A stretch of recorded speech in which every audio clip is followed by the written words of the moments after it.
안녕하세요. 사연에 빠지다의 DJ 민영입니다. 오늘도 구독과 좋아요 버튼 잊지 말고 눌러주시고요. 그럼 오늘의 사연 바로 시작해 볼게요. 안녕하세요. 저는 결혼 6개월 차 한창 신혼을 만끽하고 있는 예비 엄마랍니다. 이제 막 임신 6주가 되었죠. 남편은 제가 불면 날아갈까 쥐면 으스러질까 아주 걱정이 태산이라서 요즘은 출근도 못하고 재택근무 중이랍니다. 임신 초기에는 조심해야 할 것들이 많다고 친정 식구들까지 아주 눈에 불을 켜고 저를 지키는 중이라 하루 종일 잔소리만 듣는 것 같아요. 남편은 아주 오래전부터 잘 알고 지낸 사람으로 큰오빠의 가장 친한 친구였어요. 그래서 집에 자주 놀러 왔었는데 그때마다 저한테 우리 꼬맹이라고 부르면서 친절하게 대해줬었죠.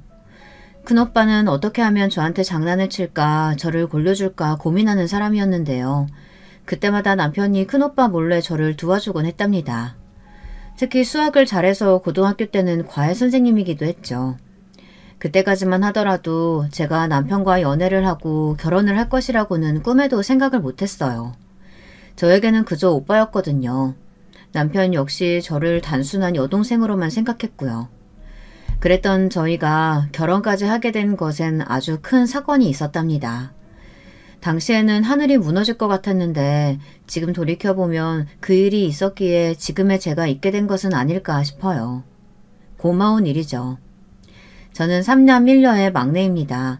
아주 오빠들과 살벌하고 진절머리가 날 정도의 어린 시절을 보냈죠. 친구들은 오빠가 셋이나 되니 분명 사랑을 듬뿍 받았을 거라고 생각하고 부러워하기도 했는데요. 그건 저희 가족들을 몰라서 하는 말이랍니다. 물론 오빠들이 저를 사랑하지 않았던 것이라고는 전혀 생각하지 않아요. 너무 사랑한 나머지 여동생에게 조금이라도 장난을 치고 싶어 환장한 인간들이라는 것이 문제였죠. 오빠들이 저지른 만행을 하나씩 이야기하면 끝도 없어요. 오죽하면 저의 가장 친한 친구는 저희 집에 CCTV를 달아두고 보고 싶다고 말했을까요.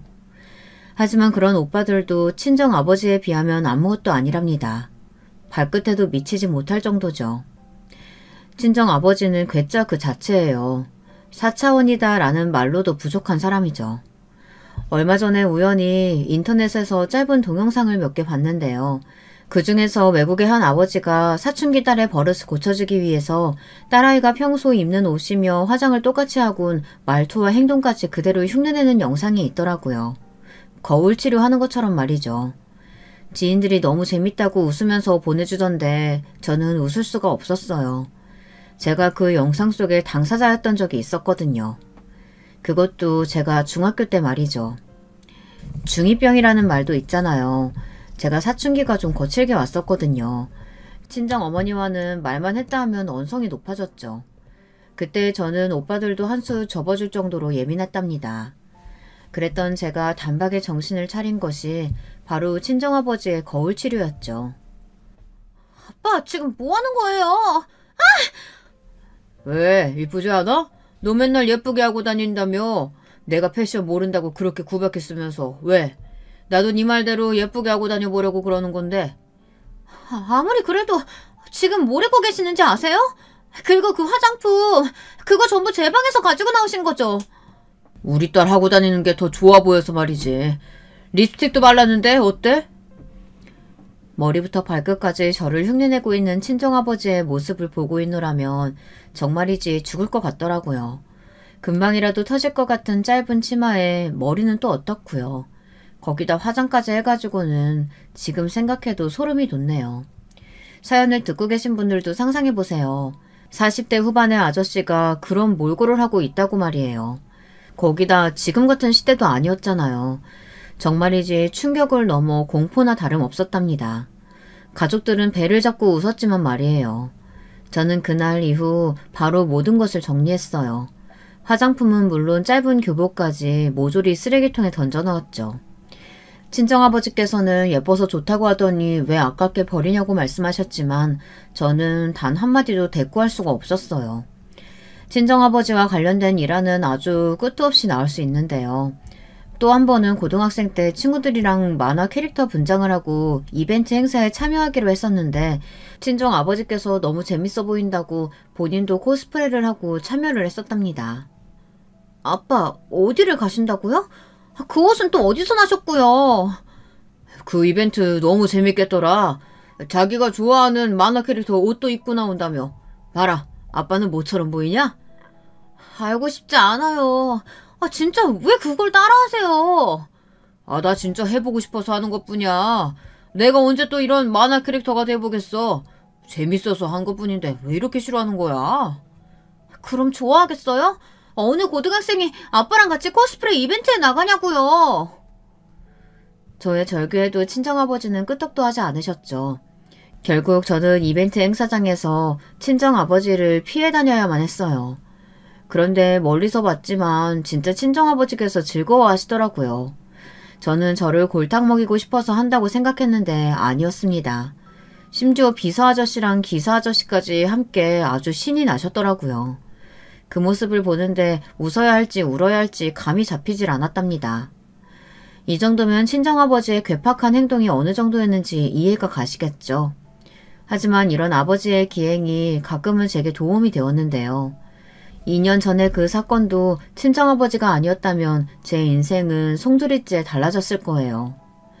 2년 전 저는 친구의 소개로 만나고 있던 남자가 있었어요. 평범한 직장인이었는데 재밌고 즐거웠죠. 말을 얼마나 잘하는지 함께 있으면 시간 가는 줄 모르겠더라고요. 오죽하면 제가 남자친구에게 북극에 가서도 에어컨을 팔 수 있을 인간이라고 했을까요? 하여튼 제게 웃음을 많이 준 남자친구는 그전까지 만났던 사람과는 좀 달랐어요. 처음으로 미래라는 것을 그려보기 시작했거든요. 그래서 프로포즈를 받았을 때 저는 조금의 망설임도 없이 그렇게 하겠노라고 약속을 했죠. 그리고는 바로 남자친구를 부모님께 소개했어요. 저희 부모님들은 오빠 때도 그랬지만 누굴 데려오든 반대하는 말씀을 꺼내신 적이 한 번도 없었어요. 자신들이 좋아서 하는 결혼이라면 무조건 응원한다는 쪽이셨죠. 그런데 저희 부모님께서 남자친구를 보고는 묘한 표정을 지으셨어요. 특히 친정어머니 표정이 이상했죠. 집에 돌아와서도 친정어머니께선 말없이 무언가를 생각하시더라고요. 그리고는 저를 따로 불러 정말 남자친구와 결혼할 생각인지 물어보셨죠. 처음이었어요. 오빠들 결혼할 때만 하더라도 한바구음을 짓던 친정어머니께서 심각한 얼굴을 하며 제게 확인을 하신다는 것이 신기했죠. 당시에 저는 남자친구와의 미래에 확신을 가지고 있었기 때문에 당연하다고 대답했는데요. 어머니께서는 그런 저를 뚫어져라 보시더니 알겠다고 하시고는 행복하게 잘 살기만 하면 된다고 말씀하셨어요. 남자친구는 부모님께서 허락해 주셨다는 말에 무척이나 기뻐했어요. 그리고는 당장이라도 결혼을 할 것처럼 굴었죠. 그런데 의외의 곳에서 브레이크가 걸렸어요. 전혀 생각지도 못했던 곳에서 말이죠. 그날은 토요일이었는데요. 제일 친한 친구가 잔뜩 화가 난 목소리로 전화가 왔더라고요. 그러면서 다짜고짜 제게 남자친구와 헤어졌느냐고 물었죠. 저는 영문도 모르고 갑자기 그게 무슨 헛소리냐고 답했어요. 그랬더니 친구는 왜 남자친구가 자기네 호텔에 와서 선을 보고 있느냐고 소리를 높이더라고요. 당연히 저는 그럴 리가 없다고 했죠. 남자친구는 급하게 회사에서 연락이 와 출근해야 한다고 해서 그날 함께 전시회를 보러 가기로 했던 것도 취소한 상태였거든요. 친구는 그럼 자기가 보고 있는 상황은 도대체 뭐냐며 제게 사진을 보내주었어요. 처음 보는 여자와 마주 앉아있는 남자친구의 모습이었어요. 어색한 듯이 미소를 지으며 이야기를 나누는 장면이었죠. 물구나무를 서서 봐도 선을 보는 남녀의 모습이었어요. 하지만 저는 쉽게 인정할 수가 없었습니다. 남자친구가 제게 거짓말을 했다는 사실을 믿을 수가 없었거든요. 그래서 거래처 사람일 거라고 말했지만 속으로는 어느 정도 의심을 하고 있었죠. 친구는 자신이 똑똑히 들었다고 하며 열을 내기 시작했어요. 도대체 이게 무슨 일인가 싶어 직접 자신이 서빙을 나갔다는 말까지 하더군요. 처음 일을 배울 때를 제외하고는 해본 적 없는 일까지 하며 두 사람의 이야기를 듣기 위해 가까이 다가갔던 친구는 확실하다며 단호하게 말했어요. 결혼하자고 했다며. 프로포즈까지 했다는 인간이 지금 다른 여자 만난다는 게 말이 되는 소리야? 너 당장 이리로 와봐. 와서 이 새끼 쥐어 뜯어놓던가 하라고. 혼자 못하겠으면 내가 도와줄 테니까. 그래봤자 너희 호텔에 뭐가 좋다고. 내가 따로 연락해서 이야기할게. 이 상황에서 우리 호텔 이미지 챙겨줄 정신이 어디 있냐? 네가 안 하면 내가 하리? 친구는 당장이라도 남자친구의 머리채를 잡을 기세로 이야기했지만 저는 오히려 담담하게 알아서 해결하겠다고 말했어요. 대신 부모님이나 오빠들에게는 절대 말해서는 안 된다고 하면서요. 그렇게 전화를 끊고 나니 좀 허탈하더라고요. 프로포즈를 받고 결혼을 약속한 것이 고작 일주일밖에 되지 않았는데 꿈인가 싶기도 했어요. 그렇게 잠시 소파에 누워있던 저는 친구에게서 받은 사진을 고스란히 남자친구에게 전송했습니다. 다른 말은 하나도 하지 않았어요. 얼마나 지났을까 남자친구로부터 전화가 왔죠. 저는 당연히 받지 않았고요. 남자친구도 발등에 불이 떨어졌다고 생각이 들었는지 계속해서 전화를 하더군요. 저는 6번째 벨이 울리고 나서야 전화를 받았습니다. 네가 무슨 이야기 들었는지 모르겠지만 아니야. 자기가 생각하는 거랑 전혀 달라. 내가 다 설명할 수 있어. 그러니까 제발 좀 만나자. 고작 지금 이 상황에서 할 말이 그뿐이야? 회사 일에 선을 보는 것까지 포함되어 있는 줄은 몰랐네. 거짓말한 건 진짜 미안한데 나도 이런 일이 있을 줄 몰랐어. 진짜야. 남자친구는 누나가 소개시켜줄 사람이 있다는 말에 조금도 의심하지 않고 나갔었다고 말했어요. 남자친구의 누나는 결혼해서 1년도 못 살고 이혼을 했었거든요. 남자친구는 그런 누나에게 재혼하고 싶은 사람이 생겨서 그러니 함께 봐달라고 해서 나왔다고 했죠. 그렇게 알고 나갔는데 사실은 선을 보는 자리였다고 아주 열변을 토하며 제게 설명을 하더군요. 남자친구의 설명을 듣는데 있을 법한 이야기라는 생각은 들었어요. 하지만 제일 중요한 사실이 빠져 있었죠. 왜 형님이 남자친구를 속여가면서까지 선을 보도록 만들었냐는 것이었어요. 형님이 왜 당신을 속여가면서까지 그런 자리를 만들었는데? 나랑 결혼한다는 소리 아직 집에는 안 했어? 부모님께 나 소개시켜주고 싶다고 했잖아.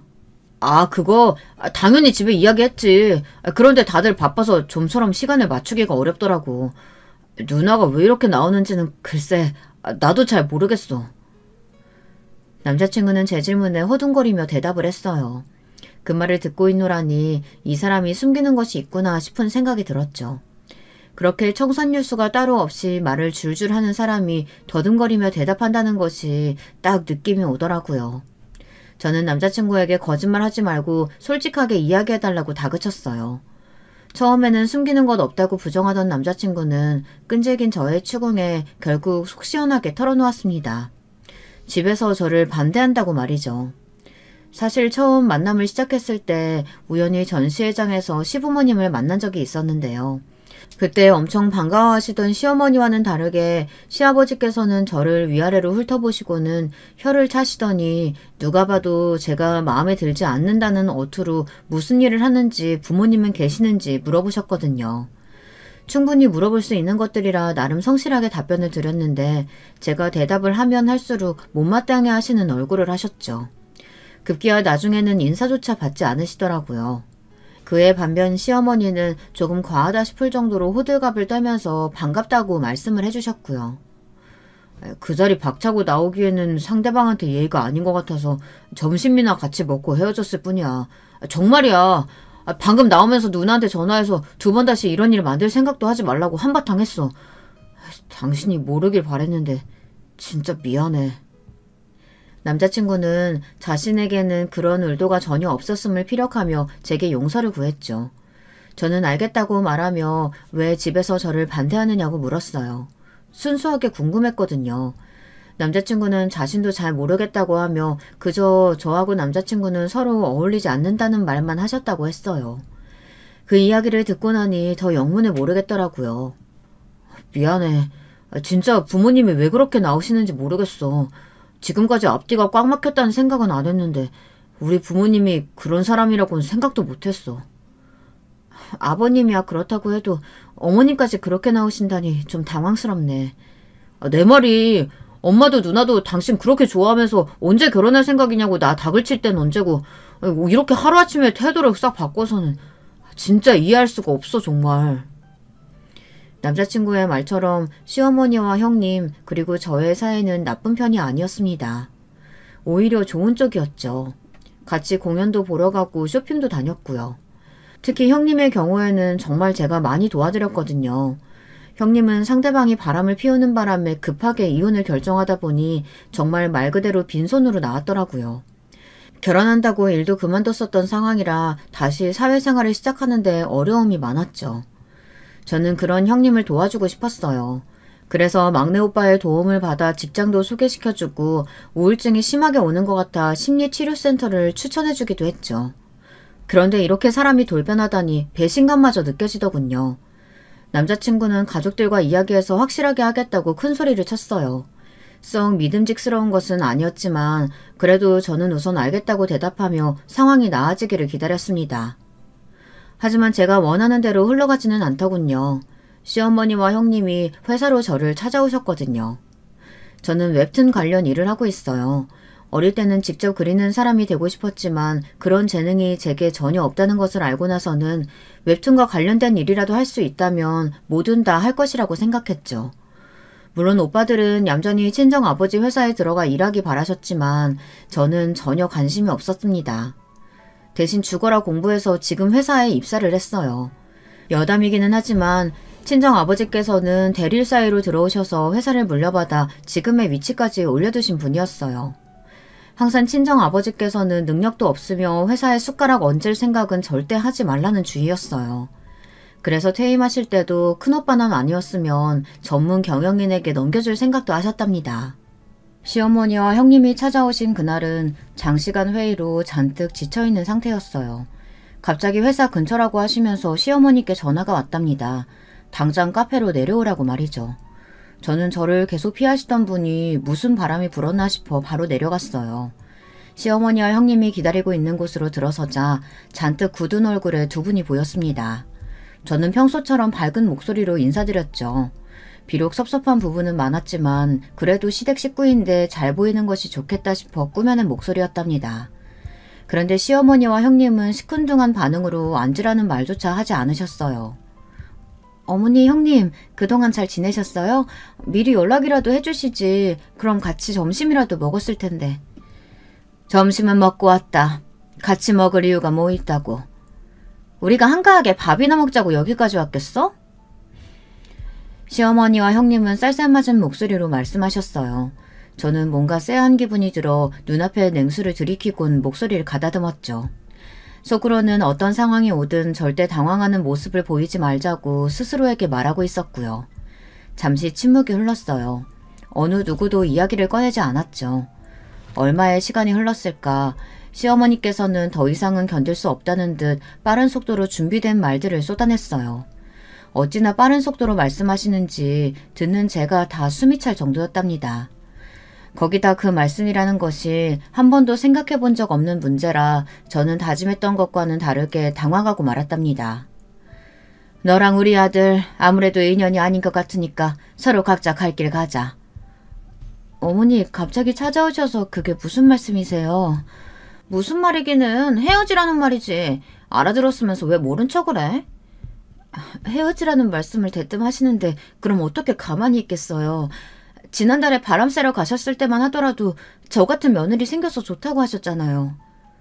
내가 언제 그런 말을 했니? 생사람 잡지 마라. 제 말에 시어머니께서는 펄쩍 뛰시며 자신은 그런 말을 한 기억이 전혀 없다고 하셨어요. 형님 역시 어디서 듣고 온 말이냐며 역정을 내셨죠. 어이가 없었어요. 제가 가만히 있었더니 시어머니께서는 한술 더 떠서 말씀하셨죠. 아무래도 결혼이란 것이 두 사람 좋아서 되는 건 아니잖니. 적어도 서로 간에 격은 맞아야지. 집안끼리 비슷해야 하기도 하고. 그런 부분에서 보면 우리 아들이랑 너는 전혀 어울리지 않는 것 같구나. 집안끼리 차이가 난다는 말씀을 하고 싶으신 건가요? 천생연분이라고 하실 땐 언제고 이제 와서요. 시어머니와 형님은 정색을 하고는 긴 말하지 않겠다고 하시면서 헤어지라고 다그치셨어요. 제가 로맨스 웹툰을 담당하고 있다 보니 작품 속에서 이렇게 직장으로 찾아와 헤어지라고 말하는 경우를 보기는 했지만 실제로 이런 일이 벌어진다는 것은 상상도 못했거든요. 그 와중에 저는 역시 웹툰이나 웹소설의 이야기가 현실에 아예 없는 것은 아니라는 생각이나 하고 있었답니다. 저는 집안 수준을 언급하는 두 분을 말없이 가만히 보기만 했어요. 집안의 수준이라니, 격이라니. 형님과 시어머니께서 과연 우리 집에 관해 알고 하는 말인가 싶더라고요. 왜 말이 없니? 헤어지라는데 알겠다는 말은 해야 될 거 아니야. 사실 너도 이렇게 한쪽으로 기우는 결혼하면 좋을 거 하나 없다. 우리 아들 하나 보고 시집와서 계속 식구들 눈치만 봐야 할 거 아니야. 지금 제가 만약 포기하지 않는다면 시집살이 시키겠다고 겁을 주시는 건가요?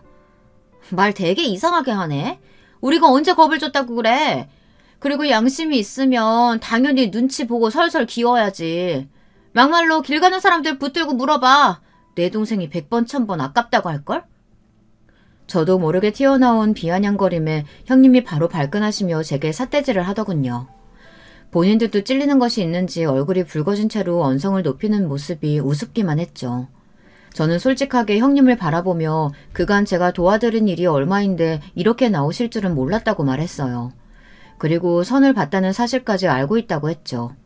제가 그 사실을 알고 있다는 것까지는 못 들었는지 형님과 시어머니는 입을 떡하니 벌리곤 대꾸를 못하더라고요. 하지만 이내 뻔뻔스럽게 고개를 들고는 저를 가르치려는 말투로 거기까지 알면서 헤어지지도 않고 버티느냐고 하더라고요. 저는 시원하게 고개를 끄덕이며 알겠다고 하곤 자리에서 일어났습니다. 시어머니와 형님은 헤어지는 것 확실하냐고 물었지만 저는 대답도 하지 않고 나와버렸죠. 두 사람이 저를 찾아왔었다는 이야기를 남자친구에게 하자 자신은 전혀 모르는 일이라고 펄쩍 뛰더군요. 저는 남자친구에게 헤어지고 싶다면 확실하게 이야기하라고 했어요. 사실 낮에 일이 그리 유쾌하지 않았거든요. 형님과 시어머니 앞에서는 말대꾸까지 하며 강한 척 이야기했지만 속이 말이 아니었어요. 무엇보다도 집안을 들먹거리며 말씀하시는 것에 화가 치밀어 올랐죠. 그 와중에도 바보같이 저는 남자친구와 헤어진다는 것을 상상할 수가 없겠더라고요. 아마 사연을 듣고 계시는 분들은 무슨 저런 머저리가 다 있나 하실 겁니다. 답답하시겠죠. 저 역시도 누군가 이런 이야기를 한다면 가슴을 치며 당장 그만두라고 했을 것 같거든요. 그런데 당사자가 되니 그게 쉽지 않더라고요. 머리로는 이런 상황에서 헤어지는 것이 맞지 않을까 싶으면서도 막상 그 이야기가 입 밖으로 나오지는 않더라고요. 저는 남자친구에게 가족들이 반대하는 결혼을 이렇게 우리끼리 우긴다고 될 일은 아닌 것 같다고 말했어요. 남자친구는 그게 무슨 소리냐며 자신이 설득할 수 있다고 믿어달라고 했죠. 얼마 전까지 믿어달라고 했지만 결과는 같잖아. 그런데 뭘 또 믿어달라고 해. 회사까지 찾아와서 헤어지라고 말할 정도인데. 그건 정말 미안해. 그렇게 무턱대고 움직이실 줄은 상상도 못했어. 내가 다 알아서 할게. 우리 서로 좋잖아. 같이 있으면 즐겁고 서로 생각도 비슷하고 우리가 이렇게 좋다는데 부모님 반대 정도야 금방 넘을 수 있어. 남자친구는 과하다 싶을 정도로 단호하게 우리가 결혼해야 한다고 말했어요. 마치 눈에 불꽃이 튀기는 것 같은 기분이 들었죠. 그걸 의심했어야 하는데 저는 그 상황에서 남자친구가 정말 저를 사랑해서 함께하고 싶나 보다 착각을 하고 말았답니다. 그리고 남자친구의 기세에 밀려 알겠다고 대답했죠. 남자친구는 그럼 그 일은 자신에게 맡기고 신혼여행을 어디로 갈지 생각해보자며 화제를 돌렸어요. 그렇게 이야기를 하고 약 일주일이 흘렀죠. 작가님과 미팅을 마치고 회사로 들어오는데 시어머니와 형님께서 회사 로비에 계시더라고요. 저를 보자마자 큰 소리로 저를 부르시더군요. 그러더니 빠른 걸음으로 다가오셔서는 어디를 갔다가 이제 오느냐며 한참을 기다렸다고 툴툴거리셨죠. 얼굴이 화끈거렸어요. 함께 갔던 동료에게 양해를 구하고 저는 두 사람을 그때 그 카페로 데리고 갔어요. 자리에 앉자마자 뭐가 그렇게 바빠서 얼굴 보기 힘드냐고 한 소리 하시는 시어머니를 보며 저는 무슨 일로 여기까지 오셨냐고 물었죠. 물론 또 하실 말씀이 남았냐는 말도 덧붙여서요. 제 말이 끝나기 무섭게 시어머니께서는 예상치도 못했던 말씀을 꺼내셨어요. 저는 순간 제기가 잘못된 것은 아닌가 싶었죠. 우리가 생각이 짧았어. 네가 우리한테 얼마나 잘했는데 잊고 큰 실수를 했다. 미안하다. 마음 상하고 있으면 풀고 없던 일로 하자. 그때는 연락도 없이 오셔서 헤어지라고 하시더니 이번에는 뭐예요? 헤어지지 말라니. 갑자기 왜 마음이 바뀌셨어요? 어울리지 않는다고 수준 맞는 사람이랑 결혼하라고 하셨잖아요. 옳게. 어른이 실수했다고 미안하다고 하잖아. 그런데 뭘 그렇게 캐묻고 그래. 취조하는 것도 아니고. 이럴 때는 그냥 못 이기는 척 알겠다고 하고 넘어가는 거야. 자기 그렇게 꽉 막힌 사람은 아니잖아. 너무 손바닥 뒤집듯이 쉽게 말씀하시니까 저도 알아야겠다 싶어서요. 그날 저에게 헤어지겠다고 확실히 말하고 가라며 붙들기까지 하셨잖아요. 그런데 이제 와서 실수라니. 제가 뭘 믿어야 하는 건가 싶어 여쭤보는 거죠. 그럴 권리 정도 있지 않을까요? 지금 같은 상황에서? 저는 최대한 평온하게 물었어요. 속으로는 무슨 이런 황당한 일이 있나 싶었지만 적어도 겉으로는 그런 내색을 하지 않으려고 했죠. 시어머니와 형님은 제 질문에 대답도 하지 않으시고는 무조건 저더러 사과를 받아들이라는 식으로 말씀하셨어요. 저는 기가 찼죠. 사과라는 것이 받는 사람 마음이지 하는 사람 마음대로 하는 것은 아니잖아요. 두 분은 제게 헤어지라는 말을 할 때와 마찬가지로 윽박지르며 사과를 받으라는 식으로 말했어요. 하지만 제가 끝까지 마음이 바뀐 이유에 대해 듣고 싶다고 말하자 한심을 내쉬며 말씀하셨어요. 그냥 좀 알겠다고 넘어가면 안 되는 거야? 뭘 그렇게 알려고 해? 둘이 좋아 죽는다는데 우리가 반대할 이유 없겠다 싶어서 그래. 그리고 그 녀석이 얼마나 열심히 설득을 하는지. 그렇게 좋아하는데 우리가 너무했다 싶더라고. 내 아들이 그렇게나 널 좋아하는 줄도 모르고 내가 아들 마음에 상처 줄 뻔했지 뭐야. 그러니까 그냥 네가 이해하고 넘어가렴. 남자친구가 어떤 말로 설득했는진 몰라도 시어머니와 형님의 마음이 바뀐 것은 확실한 것 같았어요. 저는 알겠다고 말하고는 회사로 들어가 봐야 한다며 카페를 나왔습니다. 솔직히 저는 이 모든 상황들이 의심스러웠어요. 너무 쉽게 마음이 바뀐 것 같아 개운하지 못했죠. 삐걱삐걱 소리를 내며 상황이 돌아간다는 느낌을 받았습니다. 남자친구는 자신만만해하며 저를 집으로 초대했어요. 약간은 긴장되는 마음으로 인사를 드리러 갔죠. 저는 이날 왜 기혼자들이 시금치의 시옷만 봐도 이가 갈린다는 말씀을 하시는지 이해할 수 있었어요. 특히 시부모님이 막무가내로 행동하는 사람들이라면 얼마나 스트레스가 클지 그 잠깐이지만 확실하게 알겠더라고요. 집에 들어가자마자 시어머니와 형님께서 호들갑을 떨며 반갑게 저를 맞이해 주시더라고요. 그것과 대조되게 시아버지는 퉁명스러운 얼굴로 고개만 까딱이셨고요. 저는 빈손으로 가는 것은 아니라는 소리를 들어 시아버지가 좋아하신다는 양주와 얼마 전 여행을 다녀온 사촌에게 받은 스카프를 챙겨갔죠. 엄청난 고가는 아니지만 그래도 꽤나 이름난 것들이라 제 선물을 받아든 형님은 금방이라도 튀어나올 것 같은 눈을 뜨곤 몇 번이나 스카프를 살펴보았어요. 그리고 시어머니께 무언가 속삭이기 시작했죠. 아무래도 제가 가져간 선물에 대한 이야기를 하는 눈치였습니다. 시아버지께서도 단박에 양주를 알아보시더니 언제 그랬냐는 듯 부드러운 목소리로 오는데 힘들지 않느냐고 말씀하셨어요. 식사 시간은 무난하게 흘러갔습니다. 시아버지께서는 제가 가져간 양주를 바로 열고는 만족스러운 얼굴을 하셨습니다. 식사가 끝나갈 때쯤 시아버지께서 여전히 부모님은 집에 계시느냐고 물었어요. 그럼 부모님은 누가 모셔? 오빠들? 아니요. 두 분이서 오붓하게 지내고 싶다고 하셔서 다들 분가해서 지내고 있어요. 집에는 저만 있고요. 설마 결혼해서 우리 아들더러 대리일 사회에 들어오라고 하는 건 아니겠지? 그런 이야기는 뭐하러 물어보세요. 거기까지는 아직 저희도 이야기해보지 않았어요. 남자친구가 나서서 시아버지께서 술이 과하신 것 같다며 말렸지만 시아버지께서는 그런 남자친구의 손을 뿌리치곤 저를 바라보며 대답해보라고 하셨어요. 저희 부모님들은 두 분이서 재미있게 살고 싶지 자식들 도움은 하나도 받고 싶지 않다고 말씀하시는 분들이라 대릴 사위에 대해서는 꿈에도 생각해 본 적이 없었거든요. 제가 부모님을 모시고 살아야 한다는 생각을 한 적도 없고요. 그런데 시아버지께서 제 대답을 듣기도 전에 선을 넘는 말씀을 하셨어요. 내 아들 힘들게 번 돈으로 호의호식하면서 사신다고 하시면 나는 절대 이 결혼 허락 못한다. 그리고 노후 즐긴다고 하지만 그거 백수라는 말이랑 뭐가 다르냐? 집에서 쌀이나 축 내고 돈이나 까먹는다는 말인데. 우리 아들이 버는 돈 단 1원도 그런 곳에 쓰이는 꼴 내 눈에 흙이 들어와도 못 봐. 저희 부모님은 자식들에게 손 벌리시는 분들 아니세요. 그리고 제가 모시고 살고 싶다고 해도 거절하실 분들입니다. 그러니 그런 식으로 저희 부모님 말씀하지는 말아주세요. 그렇다면 다행이지만 아무리 그래도 집에서 놀고 먹는 사돈이라니 참 어디다 말하기도 부끄럽게. 아버지 좀 가만히 좀 계세요. 왜 쓸데없는 말을 해서 분위기를 흐리세요. 남자친구는 허둥거리며 시아버지를 이렇게 세우고는 아무래도 먼저 들어가서 쉬셔야겠다고 말하며 안방으로 들어갔어요. 형님은 제 눈치를 보며 시아버지께서 원래 말을 생각 없이 하시니 너무 신경 쓰지 말라고 하더군요. 화제를 바꿀 요량인지 신혼여행지는 어디로 하고 싶은지 물어보셨지만 저는 아직 아무것도 생각하지 않는다고 말하곤 입을 꾹 다물었죠. 그 사건이 있고 나서 남자친구는 손이 발이 되도록 제게 빌었어요.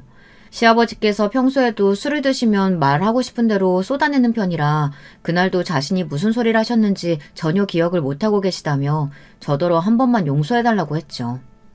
보기에도 전혀 술에 취한 사람 같지 않았는데 그게 무슨 소리냐고 했더니 겉으로는 그렇게 보여도 사실은 술도 약하시고 금방 취하신다고 설명했죠.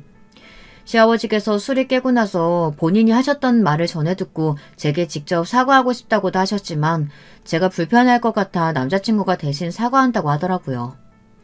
결혼에 관해 여러 가지 사건을 겪으면서 저는 점점 남자친구와의 결혼이 과연 옳은 것인지에 대한 의심이 들기 시작했어요. 그리고 남자친구를 처음 만나고 어머니께서 꼭 이 사람과 결혼을 해야 하냐고 물어보셨던 것도 기억이 났고요. 제가 그런 고민을 하고 있던 것과는 반대로 남자친구는 내일이라도 결혼할 것처럼 전투적으로 나섰어요. 그리고는 저를 보며 메리지 블루가 온 것 아니냐고 했죠. 갑자기 다른 사람과 가족이란 이름으로 묶인다는 것이 얼마나 신경 쓰이고 걱정되겠어. 자기 마음 충분히 이해해. 다른 신부들도 다 한 번씩은 겪는 일이라고 하더라.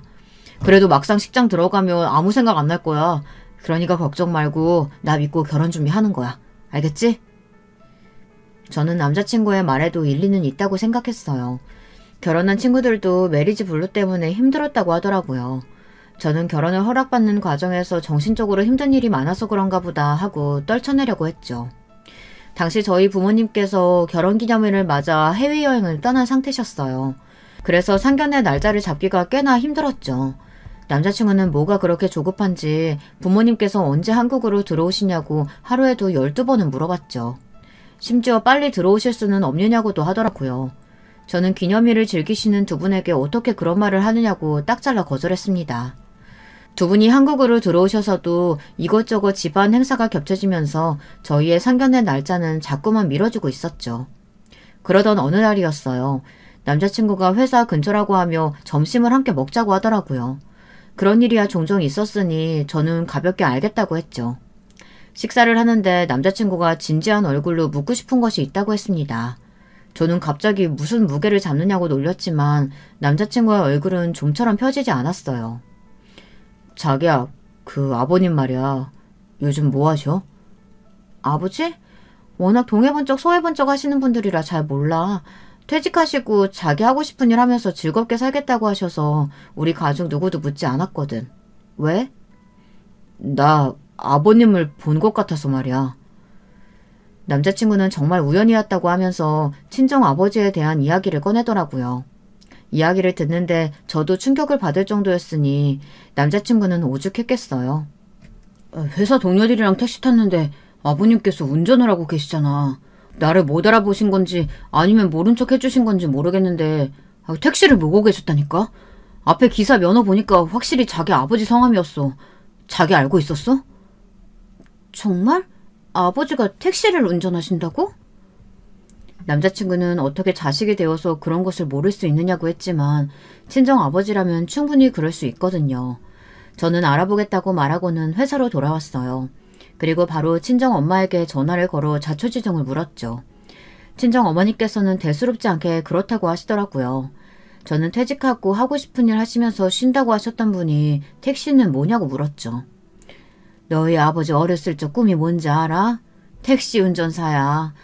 나 만나서 결혼해 우리 집안으로 들어오지 않았으면 평생 택시 몰면서 다니셨을 뿐이라고. 너도 알잖아. 얼마나 운전 좋아하셨는지.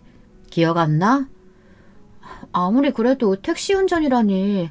미리 말이라도 해주시던가. 얼마나 놀랐는지 알아요? 친정어머니께선 친정아버지가 원해서 하는 일인데 놀랄 것이 뭐가 있냐고 웃으셨어요. 사실 친정아버지의 운전사랑은 유명했거든요. 한 번은 자기가 너무 운전이 하고 싶다며 비서 아저씨들이랑 박기사 아저씨를 집까지 데려다주고 오신 적도 있었고요. 아무리 그래도 택시를 운전하실 거라고는 상상도 못했던 저는 친정아버지를 누가 말리겠냐고 한숨을 내쉬었죠. 그런데 이 일이 바로 저의 파혼의 시발점이 될 것이라고는 아무도 생각하지 못했답니다. 상견례 전날 친정아버지께서는 제게 상견례에 조금 늦을 수도 있다고 말씀하셨어요. 약속 시간을 칼같이 지키시는 분이 의외다 싶었죠. 친정아버지께서는 섭섭해하는 저를 보며 무슨 일이 있어도 제가 행복해지는 방법만 생각하고 있다고 하셨습니다. 저는 친정아버지께 왜 그런 말씀을 하시냐고 물었지만 아버지는 웃기만 하셨죠. 상견례 날 일찍 도착한 친정어머니와 저는 미리 준비해둔 룸으로 들어갔어요. 아직 남자친구는 오지 않았더군요. 친정어머니와 이런저런 이야기를 하는데 시끄러운 소리와 함께 남자친구가 들어왔어요. 그 뒤로 시아버지와 시어머니의 모습도 보였죠. 그런데 두 분의 얼굴이 좀 이상하더라고요. 짜증이 잔뜩 나는 얼굴이라고 할까요? 저는 오다가 무슨 사고라도 있었나 싶어 남자친구에게 물었지만 남자친구는 별일 아니라고 말하면서 모르는 척 하라고 했죠. 곧 음식이 나오고 대뜸 시아버지께서 제게 친정아버지가 어디 가셨냐고 물어보셨어요. 조금 늦으신다고 연락이 와서요. 죄송합니다. 이런 분이 아니신데 오늘 무척 중요한 일이 있으셔서 어쩔 수 없다고 하셨어요. 중요한 일? 지금 사돈과 마주하는 자리보다 중요한 일이 뭐가 있다고? 하긴 남의 돈 버는 일이 쉽지는 않겠지. 아무리 그래도 우리 집안 무시하는 것도 아니고 이게 뭐야 도대체.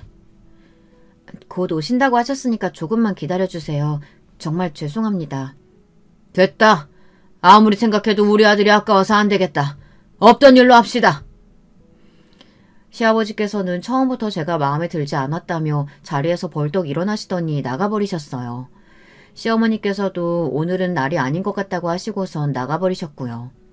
남자친구는 갑자기 다들 왜 이러시냐며 허둥거리면서 따라 나가더군요. 당황스러움을 넘어 황당하기까지 한 상황에 저는 친정어머니를 바라보았어요. 의외로 친정어머니께서는 무척이나 침착한 얼굴로 저더러 따라 나가보라고 하시더라고요. 저는 정말 죄송하다는 말씀을 드리고 나갔습니다.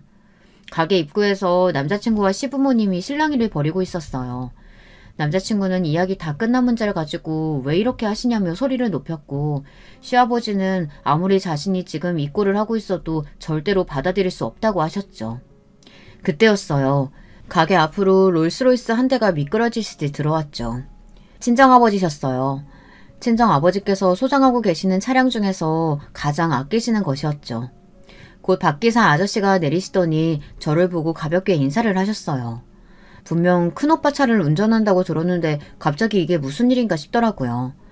거기다 더 어처구니 없는 것은 박기사 아저씨께서 뒷문을 직접 열어주고 계셨다는 것이었어요. 원래 친정아버지께서는 기업가 모임이 아니고서야 절대 이런 식으로 차에서 내리신 적이 없으셨거든요. 하지만 그런 아버지의 모습에 당황하는 사람은 저뿐만이 아니었어요. 박기사 아저씨가 제게 인사를 하는 순간부터 시아버지의 얼굴이 굳어가기 시작하시더니 친정아버지께서 차에서 내리시자 턱이 빠진 사람처럼 입만 벌리고 계시더라고요. 차에서 내린 친정아버지는 과거 출근하셨을 때와는 조금도 다르지 않은 모습으로 미소를 지으며 제게 손을 흔드셨죠.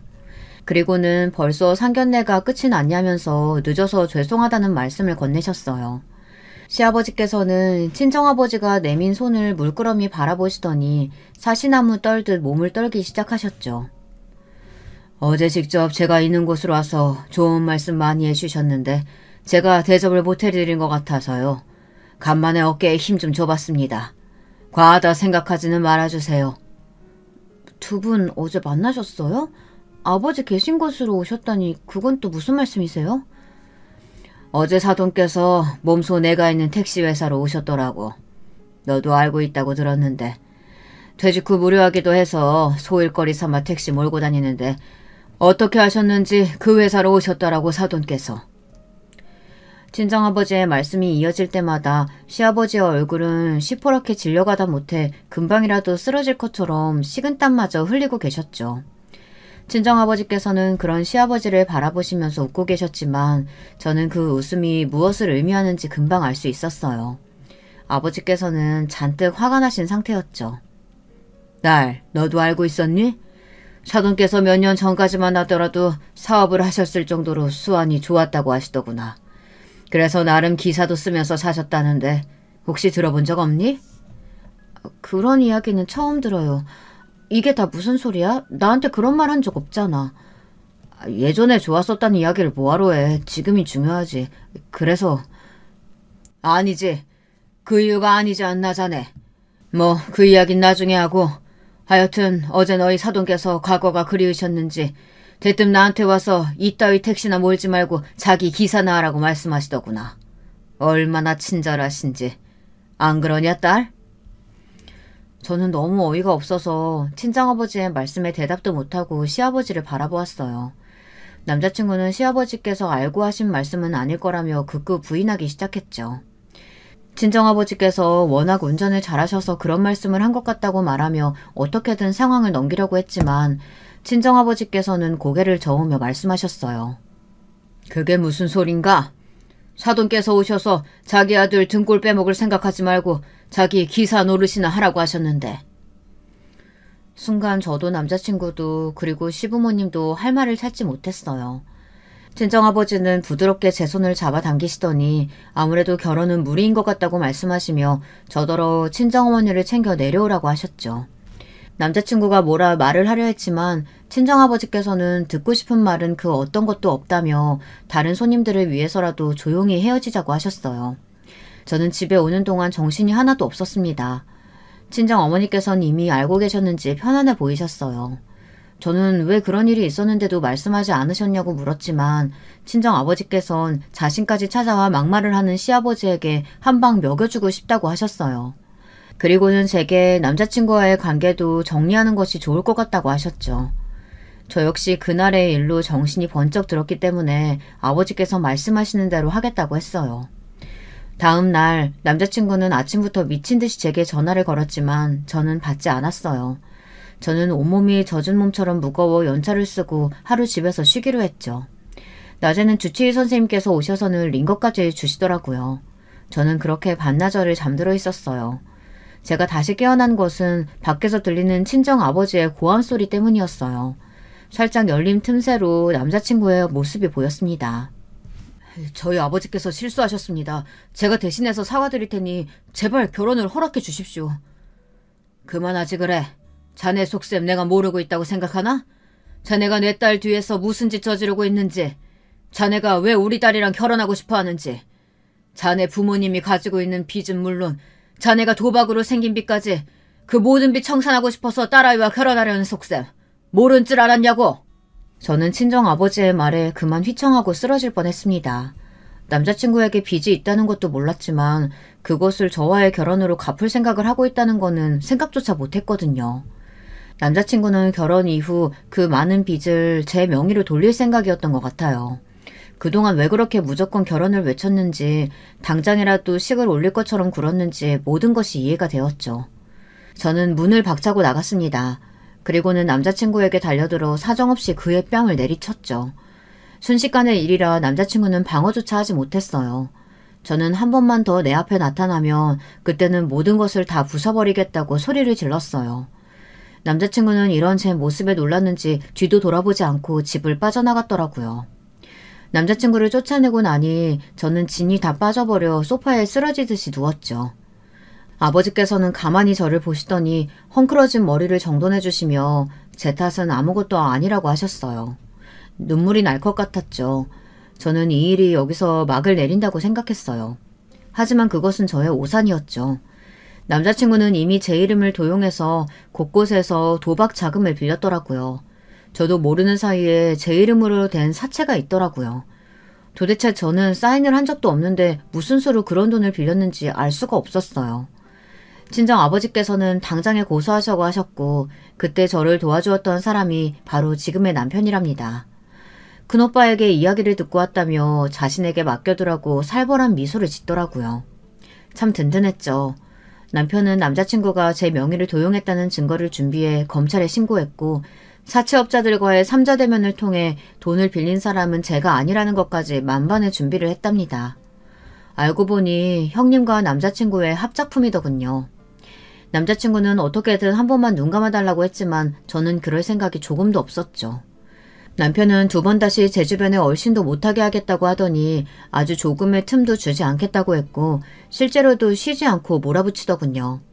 덕분에 남자친구는 교도소에 수감되었답니다. 초밤이라 얼마 되지 않아 나오겠지만 아마 더 이상 재기는 불가능하지 않을까 싶어요. 사채업자들이 아주 이를 갈며 기다리고 있거든요. 다른 가족들이 어떻게 되었는지는 모르겠어요. 남편이 똥 밟았다 생각하고 기억에서 치워버리라고 조언해 주었거든요. 그리고 그 말대로 지금의 제가 행복하고 좋으니 기억나지도 않더라고요. 우연히 길에서 마주하지만 않았더라면 사연을 보낼 리가 없었겠죠. 뭐 그래도 괜찮습니다. 지금 이 순간 그 인간과 저의 행복지수 차이가 어마무지하거든요. 마지막까지 제 이야기 들어주셔서 정말 감사합니다. 안녕하세요. 저는 지방 사는 50대 중반 여자입니다. 매번 일하거나 쉴 때 사연을 들으며 지냈는데 저도 용기 내어 사연을 보내보려고 합니다. 주변에서 친구들도 저에게 제보해보라고 추천하기도 했고요. 제가 오늘 소개할 사연은 남편과 있었던 일인데요. 용기를 낸 만큼 끝까지 들어주셨으면 좋겠습니다. 저는 지방 시골에서 자랐는데 사남매 중 막내였어요. 위로는 오빠 2명과 언니 1명이 있었는데 안타깝게도 엄마는 저를 낳고 몸이 안 좋아지셔서 바로 돌아가셨고 아빠가 혼자 사남매를 키우셨어요. 아빠가 혼자 우리를 책임져야 하니 제가 어릴 때는 아빠 얼굴을 잘 볼 수도 없었죠. 일이 끝나면 밤에 또 다른 일을 하셨고 쉬는 날도 제대로 보장받지 못한 채로 정말 열심히 일하셨습니다. 초등학교 때는 학교에서 돌아와서 다음날 등교하기 전까지 아빠 얼굴을 10분 보면 많이 본 거였어요. 아버지는 없는 살림에 우리를 키우겠다고 돈이 되는 일이면 정말 무엇이든 하셨고 그렇게 힘들게 일하셔도 저희에게는 단 한 번도 힘들다고 말하거나 돈이 없다는 말을 잘 하지 않으셨습니다. 그러다 큰오빠가 고등학교를 졸업했고 바로 우리 고향에 있는 공장에 취직하게 돼서 아주 조금 형편이 나아졌어요. 그때가 제가 초등학교 고학년 때였는데 아버지가 한밤중에 큰오빠가 공부하고 싶어도 돈이 없어서 미래를 포기하고 바로 공장에 들어간 게 슬프셨는지 우시는 것을 봤던 게 아직도 기억이 나요. 큰오빠가 공장에 가서 일하고 그 돈을 생활비에 보탰기 때문에 중학교 때는 초등학교 때보다는 형편이 조금 나아졌지만 그래도 가난한 것은 변하지 않았습니다. 왜냐하면 아버지가 빚을 진 것도 많았기 때문이에요. 큰오빠와 아빠가 번 돈으로 나머지 남매들은 학교에 다녔고 언니도 고등학교를 졸업하고 바로 식품 공장에 들어가서 일을 시작하자 저는 상대적으로 언니 오빠들보단 훨씬 나은 형편으로 중학교에 다닐 수 있었습니다. 언니가 다녔던 식품 공장은 빵 공장이었는데 일을 마치고 언니가 공장에서 빵을 가져오면 그걸 다 같이 나눠 먹기도 했었죠. 그러다 제가 고등학교에 진학하기 전에 아빠가 제가 다니던 중학교에 진학상담을 다녀가셨는데 저녁에 심각한 얼굴로 저를 부르셨어요.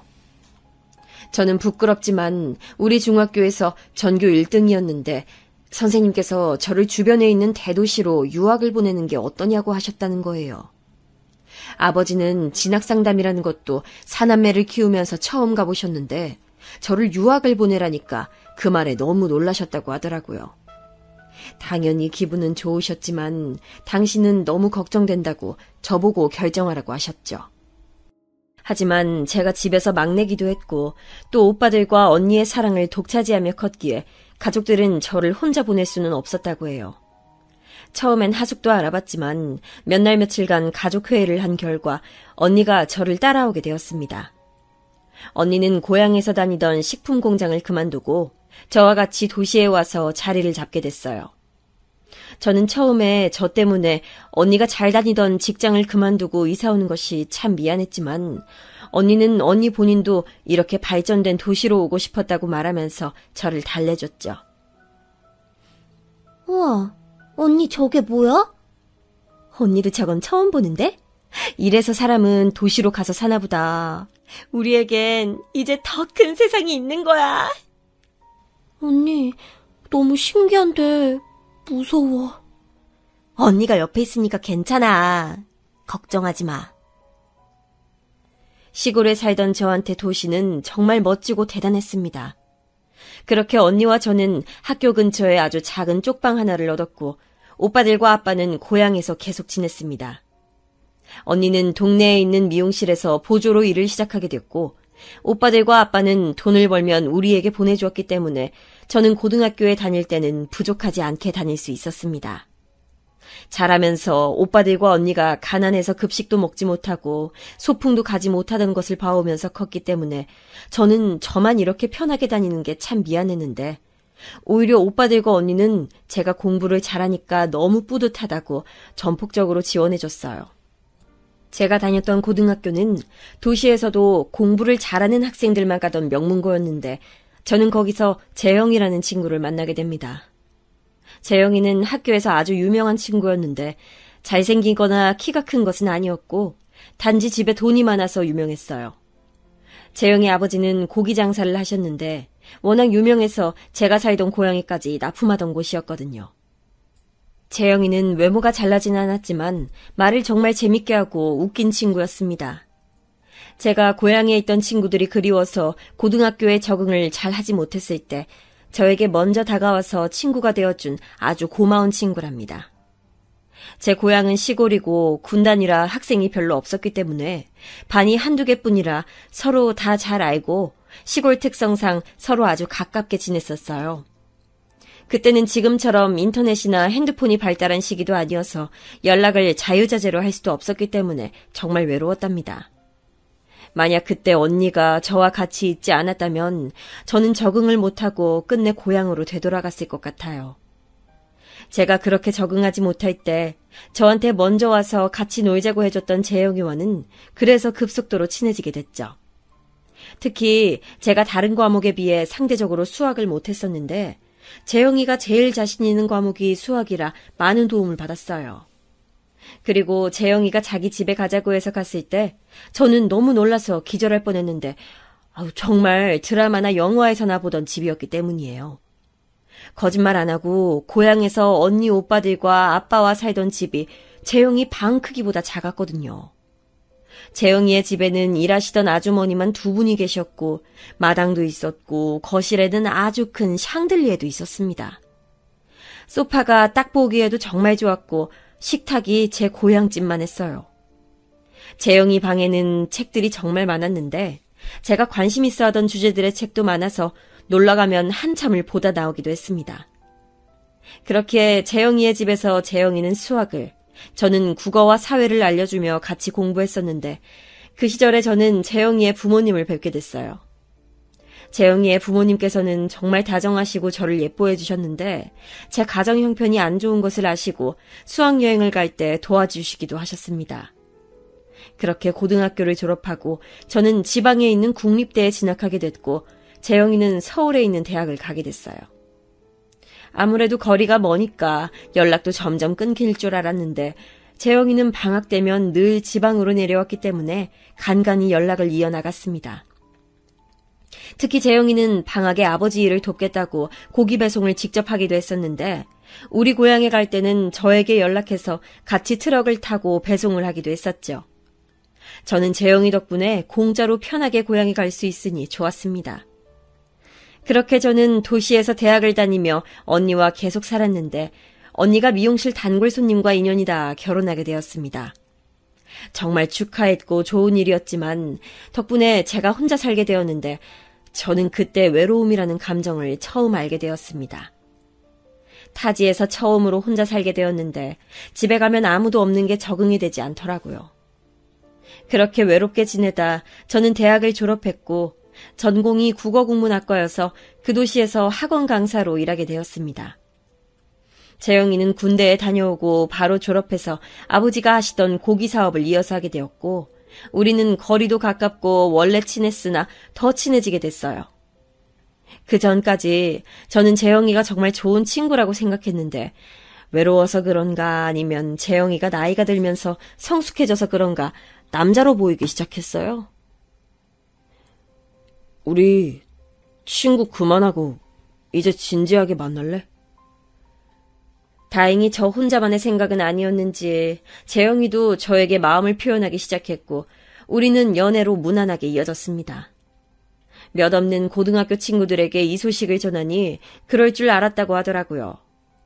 남자친구로 재영이를 만나면서 놀랐던 점은 제가 생각했던 것보다 더 여유 있는 집이라는 점이었습니다.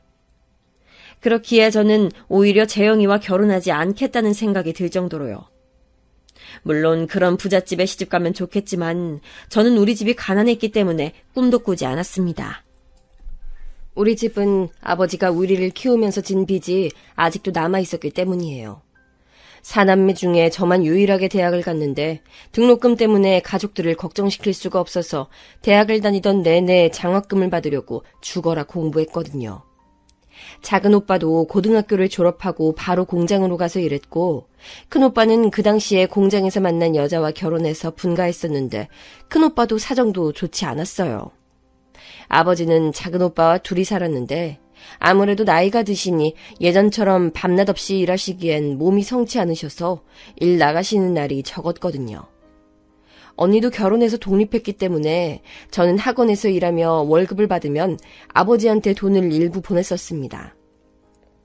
그래서 저는 그냥 평생 혼자 살면서 빚을 갚으며 살아야겠다고 생각했는데 정말 예상치 못하게 재영이가 저에게 프로포즈했고 저는 결혼까지 하게 됐습니다. 저는 프로포즈를 받고 사실대로 우리 집이 가난하고 나는 아직 책임질 가족이 있다고 말했는데 재영이는 그 빚을 본인이 대신 갚아주겠다고 몸만 오라고 했습니다.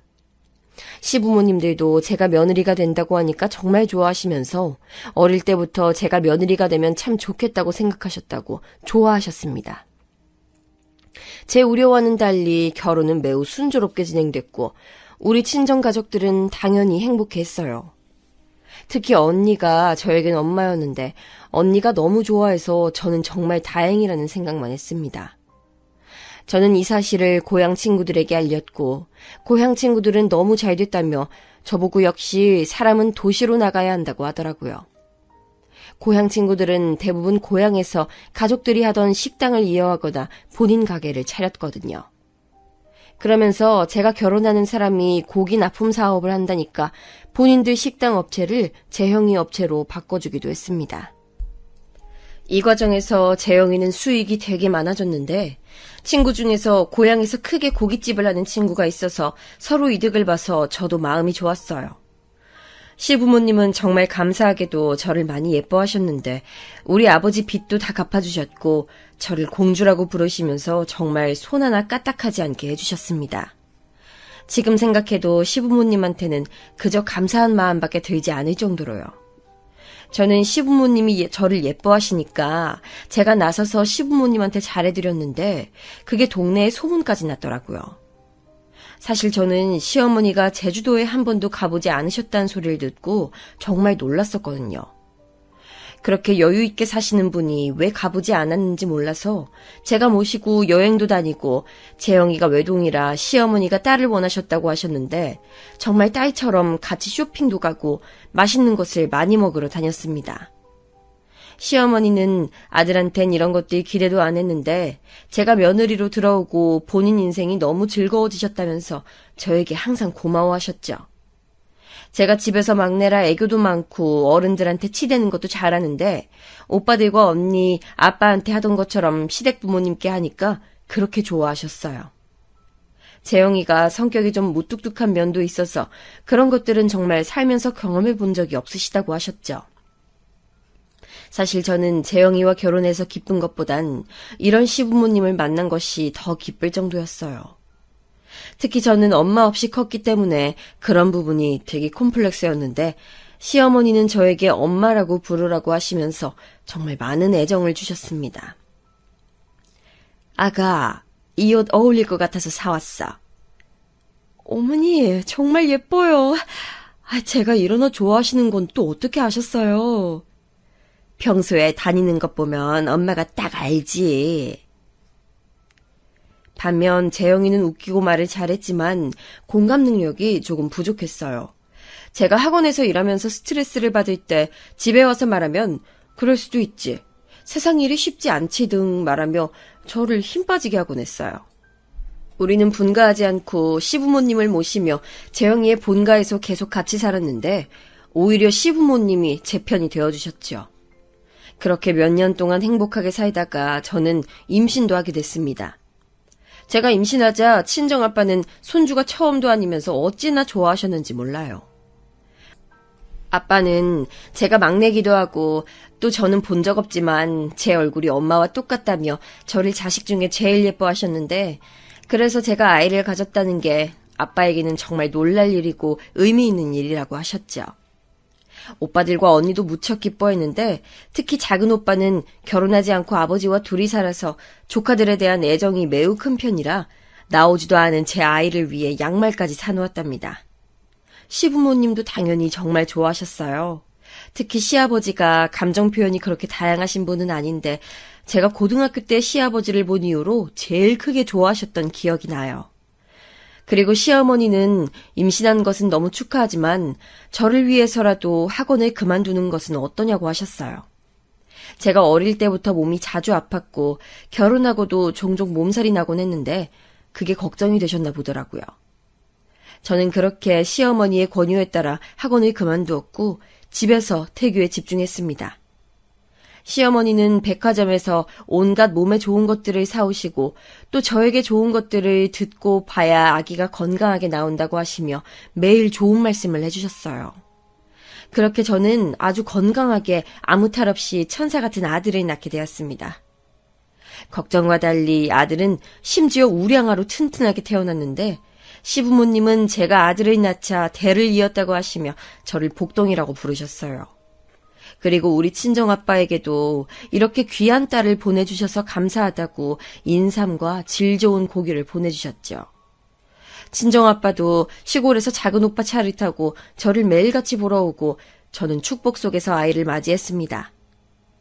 아빠는 우리 엄마가 저를 낳고 돌아가셔서 저도 출산하고 몸이 안 좋아질까봐 걱정을 정말 많이 하셨다고 하더라고요. 다행히 시부모님이 전폭적으로 지원해 주시고 바로 옆에서 좋은 것들만 먹이고 또 병원도 자주 데려가셔서 그런가 저는 아빠의 우려와 달리 아주 건강했습니다. 그렇게 양가의 축복 속에서 아이는 아주 건강하게 자라기 시작했고 저는 이렇게만 살 수 있다면 정말 얼마나 좋을까 생각하며 살았습니다. 남편이 우리 고향에 고기 배달을 직접 갈 때 아이와 함께 따라가서 아빠와 작은 오빠 얼굴도 보고 또 제 고향 친구들도 보고 아주 행복했었죠. 그런데 하늘도 무심하시죠. 이렇게만 살면 얼마나 좋을까 생각을 한 지 얼마나 되었다고 불행이 찾아왔습니다. 그날따라 아이가 심하게 보채던 날이라 저도 초저녁부터 쓰러져서 아이와 같이 집에서 자고 있었는데 집에서 일하시던 이모님이 급하게 방으로 들어오시더라고요. 보통 방까지 들어오시던 분은 아니라서 무슨 일인가 싶었는데 이모님의 말에 저는 너무 놀라서 아무 말도 하지 못하고 그대로 굳어버렸습니다. 아이고 어떡해요. 이게 무슨 일이야. 지금 장례식장 가셔야 돼요. 사모님하고 사장님 집에 오시다가 돌아가셨어요. 네? 지금 뭐라고 하셨어요? 저도 방금 연락을 받았어요. 빨리 움직여야 돼요. 바로 시부모님이 교통사고가 크게 나서 돌아가셨다고 바로 장례식장으로 가셔야 한다는 이모님의 말에 저는 머리부터 발끝까지 소름이 돋았습니다. 시부모님은 저에게 바로 몇 시간 전에 중요한 약속이 있다고 그거 끝나고 집에 오는 중이라고 하셨기 때문에 저는 더 믿을 수가 없었습니다. 너무 놀라있는 저에게 이모님은 이미 남편은 장례식장으로 바로 가고 있다고 지금 가보시라는 말씀을 해주셨어요. 처음에 저는 너무 놀라 손을 벌벌 떨며 진정할 수가 없었습니다. 하지만 이모님이 계속 정신을 차리라고 말씀해 주셔서 저는 급하게 자는 아들 민수를 데리고 언니와 아빠에게 전화를 걸어 상황을 알렸습니다. 제 주위에 누가 돌아가신 경험이 없어 울며 전화하자 아빠는 저에게 일단 진정하라고 바로 당신께서 오신다고 하셨죠. 언니도 저에게 바로 형부와 오겠다고 집에서 기다리라고 말했고 저는 저를 데리러 온 언니와 함께 장례식장으로 향했습니다. 장례식장에 도착하니 정말 남편이 있었고 저는 아들을 끌어안고 정말 엉엉 울었습니다. 그런 저를 보고 남편도 저를 안고 울고 저는 정말 이 현실을 믿을 수가 없었어요. 여보, 정말 이게 무슨 날벼락이야. 나 진짜 너무 슬퍼. 분명 나한테 전화로 집에 오시고 있다고 하셨는데. 그리고 나중에 들은 말로는 시부모님께서 다녀오신 그 중요한 약속은 바로 저에게 선물을 해주시려고 백화점에 다녀오신 거였습니다. 제가 아이가 크면서 남편이 너무 바빠 육아하느라 정신이 없었는데 그게 안쓰럽다고 몰래 선물을 해주시려고 했던 거였어요. 저는 그 사실을 나중에 알고 정말 얼마나 슬펐는지 모르겠습니다. 정신없이 장례를 치르고 저는 한동안 우울증에 걸리기도 했어요. 저는 앞서 말했듯 남편과 천생연분이라고 느낀 적은 없지만 시부모님은 정말 잘 만났었거든요. 보통 제 친구들도 그렇고 여러 얘기를 들어보면 반대인 경우가 대부분이던데 저는 정말 남편복은 없어도 시댁복은 많다고 말할 정도로 시부모님의 존재는 저에게 컸습니다. 그래서 장례가 끝나고 정신을 도저히 차릴 수가 없었고 오히려 남편이 저에게 괜찮냐고 물어볼 정도였었죠. 남편은 사업 때문에 너무 바빠 집을 비울 때가 많았는데 그 넓은 집에 원래 계시던 분들이 없으니까 제 우울감은 더 심해졌고 저는 결국 아들을 데리고 친정 본가로 가서 며칠씩 있기도 했습니다. 친정에 가서 아빠와 작은 오빠와 지내며 고향 친구들을 만나면서 그렇게 외로움을 달랬었죠. 사실 남편은 그렇게 다정한 성정은 아니었기 때문에 제가 더 힘들어했어요. 오죽하면 시어머니께서 우리 아들과 결혼해줘서 고맙다고 할 정도였죠. 분명히 고등학생 땐 그렇지 않았는데 크면서 많이 바뀌었어요. 그래도 저에게는 만족스럽지 않은 남편이었지만 아이에겐 어찌나 잘하던지 아이가 아빠만 보면 아주 좋아했어요. 아들한텐 최고의 아빠였으니까 그래도 다행이었죠. 사실 저는 저만 생각하면 친정집에서 아이를 키우고 싶었는데 현실 여건상 아이 교육도 그렇고 도시로 가서 살아야 했습니다. 도시로 돌아오고 나서는 또 외로워서 집에만 있기가 싫어서 아이 유치원 엄마들과 친하게 지내기 시작했어요. 원래 저는 내성적인 성격이고 사람과 친해지는데 많은 시간이 소요되는 편인데 일부러 노력을 많이 했었죠. 그러자 아들의 유치원 같은 반 친구인 영수 어머니와 친해지게 됐어요. 영수 어머니, 현영이는 저와 나이도 같아서 다른 엄마들보다 친해지는데 어렵지 않았습니다. 저는 어릴 때부터 내성적이고 잘 나서지 못하는 성격이었는데 현영이는 굉장히 쾌활하고 밝은 친구여서 첫 만남부터 저에게 적극적으로 다가와줬어요. 나이도 같은데 우리 그럼 친구예요. 안 그래도 처음 봤을 때부터 친해지고 싶었어요. 그리고 현영이에게는 참 안타까운 사연이 있었는데 바로 남편이 교통사고로 죽었다는 사실이었습니다.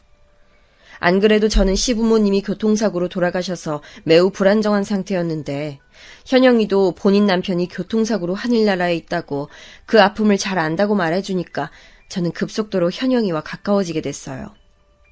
현영이는 남편이 교통사고로 죽고 나서 생활비를 벌기 위해 일주일에 2번 근처 식당에서 일하고 있었는데 일부러 아들이 하원하고 나면 그 식당에 가서 매출을 올려줘 현영이의 길을 살려주기도 했었어요.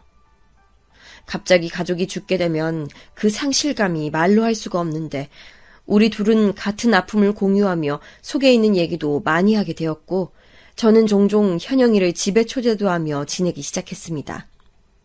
또 현영이가 식당에 일하러 가는 날에는 아이가 혼자 종일반에 있어서 너무 안타깝고 하길래 제가 대신 데리고 집에서 영수를 우리 아들과 같이 봐주기도 했어요. 그리고 현영이가 퇴근하고 우리 집에 오면 남편과 셋이 밥에 술도 마시며 굉장히 친하게 지냈습니다. 남편은 처음에는 제가 집에까지 데리고 온 친구가 현영이가 처음이라 당황했지만 곧 현영이 특유의 성격 덕분에 셋이서 마치 고향 친구들처럼 가까워졌어요. 이모님, 저번에 주셨던 김치 너무 맛있어서 놀랐어요. 이모님은 어떻게 그렇게 요리를 잘하세요? 내가 놀러 올 때마다 반해서 가잖아요.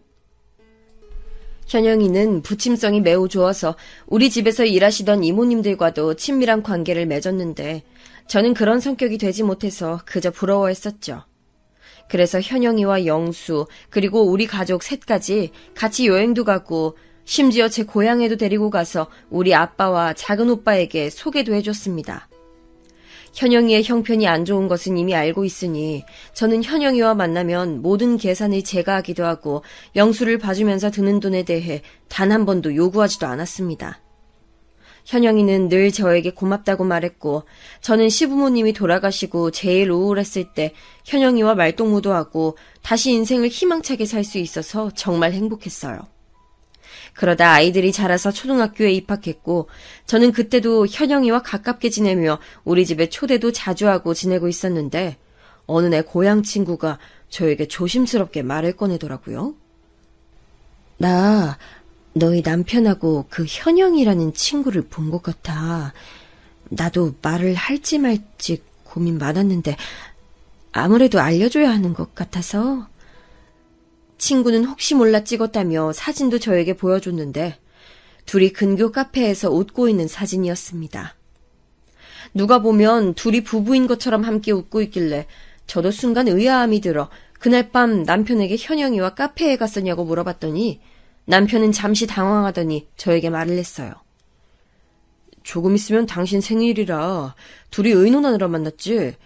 비밀이었는데 세상에 비밀은 없나 보다. 이렇게 당신 친구에게 들킬 줄이야. 깜짝 선물은 물 건너갔네. 아, 그런 거였어? 사실 너무 놀랐어. 당신 설마 안 좋은 생각하는 건 아니지? 내가 설마 당신을 두고 바람핀다고 생각하는 거야? 의심은 했었지. 아니라니까 다행이고. 저는 남편의 말을 듣고 다행이라고 생각하며 고향 친구에게 전했더니 친구가 그래도 조심하라고 하더라고요. 그래도 그 이후로 현영이를 집에 부르거나 남편과 만나는 자리를 최대한 만들지 않았습니다. 최대한 현영이와 둘이 만나거나 아이들과 같이 남편 없이 넷이서 만나고는 했었죠. 남편도 현영이도 그 뒤로는 거슬리게 하거나 별말이 없었기 때문에 저는 아무 문제 없이 넘기게 되었습니다. 그러다 남편이 어느 날 저녁을 먹다 저에게 말을 어렵게 꺼냈는데 바로 본인 조카가 우리 도시로 유학을 온다며 우리 집에서 살아도 되겠냐고 묻더라고요.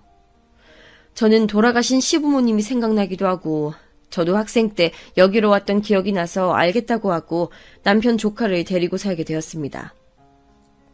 남편 조카는 여자아이였는데 조카를 보니까 제 어릴 때가 생각이 나더라고요. 그때 저는 그래도 언니가 있어서 외롭지 않게 살 수 있었는데 조카는 남편 말고는 의지할 대상이 없어서 안타깝더라고요. 그래서 저는 조카를 정말 제 아이처럼 생각해서 지극정성으로 돌봐줬습니다. 학부모 참관 수업을 하면 제가 대신 가고 조카가 소풍 가거나 부모 도움이 필요한 모든 일에 제가 나서줬어요. 남편은 저에게 그렇게까지 안 해도 된다고 했지만 저는 그냥 단순히 어린 것이 타지에 와서 고생하는 게 안쓰럽고 제 생각이 많이 나서 그랬습니다. 제가 그렇게 본인에게 잘해주니까 조카도 본인 삼촌보다 저를 더 따르더라고요. 제 아이 민수는 아들이었고 남편과 저는 둘째 계획은 없던 터라 조카를 제 딸처럼 생각했었죠. 그렇게 조카를 돌보느라 정신이 없으니 현영이와도 자연스럽게 예전처럼 붙어 다니진 못하게 됐습니다. 그래도 아예 만나지 않은 것은 아니었고 일주일에 2-3번은 만났었죠. 아이들이 크면서 학원 공유도 하고 그랬는데 현영이는 어느 순간부터 입고 다니는 옷이나 행색이 눈에 띄게 좋아졌습니다. 예전에는 똑같은 옷을 계속 입고 다녀서 제가 선물로 옷을 사주곤 했었는데 이제는 만날 때마다 옷이 바뀌고 애들 학원에 대해 말할 때도 예전엔 돈 걱정을 하며 고민해서 제가 미안해서 말하지 못했었는데 이젠 본인이 먼저 비싼 영어 학원에 대해 말하기도 했었죠. 저는 예전과는 다른 모습에 의아한 마음이 들었지만 이유가 어찌되었든 현영이가 만족하며 살면 다행이고 형편이 안 좋아진 것이 아니고 좋아진 거니까 다행이라고 생각했습니다. 그리고 그맘때쯤 친정아버지가 아프기 시작하셨는데 그래서 저는 조카와 아들을 챙기고 또 아버지를 챙기느라 무척 바빠졌어요. 친정아버지는 제가 태어났을 때부터 아니 그 전부터 건설 현장에서 일하시느라 몸을 몇십 년 넘게 쓰셨는데 그래서 원래 몸이 좋은 편은 아니었어요. 자주 잔병치레가 있으셨고 현장에서 일하시다 다쳐서 오는 경우도 종종 있으셨습니다. 그런데 어느 날은 복통이 너무 심하다고 하시며 쓰러지셔서 작은 오빠가 동네 의원에 데리고 갔는데 처음엔 의사가 너무 오래 현장에서 일하셔서 그런 것이라고 했는데 그 이후로도 계속 아버지가 쓰러지는 일이 빈도가 줄면서 발생하자 큰 병원으로 가보라고 했다고 하더라고요. 그렇게 작은 오빠가 친정아버지를 데리고 우리 지역으로 와서 병원에 갔는데 거기서 아주 충격적인 소리를 들었습니다. 선생님, 아버지 증상이 왜 그런 거죠? 요즘 더 심해지셨어요. 이런 말씀드리기 참 곤란하지만 환자분 지금 암에 걸리셨어요. 왜냐하면 아버지는 위암 말기였기 때문이에요. 초기도 아니고 말기고 의사는 우리 남매에게 살 날이 얼마 남지 않으셨다고 말씀했습니다. 병원 치료에 의존해서 생명을 몇 개월 늘리느니 차라리 가족분들과 여생을 보내는 게 훨씬 나을 것 같다 하셨죠. 그러면서 이 정도까지 될 때까지 고통 때문에 힘들었을 텐데 일부러 가족들 생각해서 말을 하지 않은 것 같다고 아버지를 잘 챙기라고 하더라고요. 저와 작은 오빠는 그 말을 듣고 얼마나 울었는지 모르겠습니다.